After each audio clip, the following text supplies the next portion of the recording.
আজ 12ই মার্চ সারা বিশ্বে পালিত হচ্ছে বিশ্ব কিডনি দিবস। এই যে বিশ্ব কিডনি দিবস, এই বিষয়টার যে মেইন উদ্দেশ্য থাকে সেটা হচ্ছে সচেতনতা তৈরি করা। আমরা যদি 15 বছর আগের যে প্রেক্ষাপট বা যে পরিসংখ্যান দেখি, গত 15 বছরে বাংলাদেশে এবং গ্লোবালি যেটা ওয়ার্ল্ড ওয়াইড কিন্তু প্রচুর পরিমাণে কিডনি রোগী বেড়ে গিয়েছে।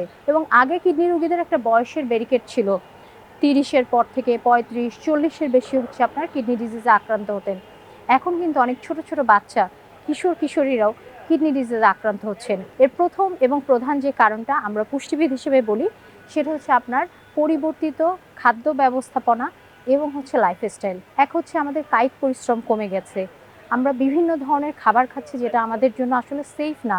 সেফ বলতে হেলথ হ্যাজার্ড তৈরি করছে, এরকম খাবারগুলোর কথাই বলছি। এবং একই সাথে পরবর্তী জেনারেশনের কথা যদি চিন্তা করি, পরবর্তী সময়টাতে আমাদের কিন্তু ঘুম কমে গিয়েছে, স্ট্রেস বেড়েছে এবং লাইফে অনেক ধরনের আপস অ্যান্ড ডাউন এসছে। খুব সোজা করে যদি বলতে চাই, যে আমাদের অনেক মারাই এখন এসে বলেন আমার বাচ্চা চিকেন ছাড়া কিছু খায় না, মুরগি ছাড়া কিছু খেতে চায় না। যেখানে আমরা জানি যে প্রতিদিন মুরগির মাংসটার একটা নির্দিষ্ট পরিমাণের বেশি দেওয়া মানে তার ইম্যাচুর কিডনি সিস্টেমে কিন্তু একটা প্রেশার তৈরি করছে এবং আলটিমেট দিন শেষে এটা কিন্তু কিডনি ডিজিজের দিকে ঠেলে দিতে পারে।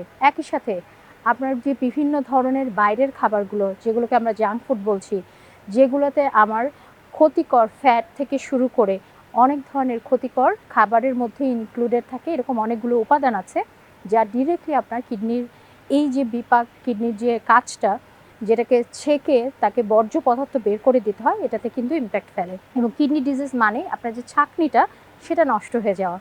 আপনারা নিশ্চয়ই জানেন অনেকে, তারপরও আবারও বলছি, এই ছাঁকনির যতটুকু নষ্ট হয়ে যায় এটা কিন্তু আর রিকভারেবল না, এটা নষ্টই হয়ে যায়, বাকিটুকু আপনাকে সেভ করে রাখতে হয়। সুতরাং যারা সামনে আছেন তাদের উদ্দেশ্যে এটাই বলতে চাই, ছোটোবেলা থেকে আপনার শিশুটি যখন বড় হচ্ছে তাকে একটা প্রপার পুষ্টিকর খাদ্য ব্যবস্থার মধ্যে দিয়ে নিয়ে যাই, অতিরিক্ত প্রোটিন এবং ক্ষতিকর ফ্যাট অ্যাভয়েড করি, মিনিমাম কিছু কায়িক পরিশ্রমের মধ্যে দিয়ে আপনার শিশুকে অভ্যস্ত করাই, প্রতিদিন যে পানির পরিমাণ, যে পানিটুকু খাওয়া লাগে এবং যে পরিমাণ হচ্ছে ঘুমানো দরকার পর্যাপ্ত, সেই ঘুমটাকে এনশিওর করি।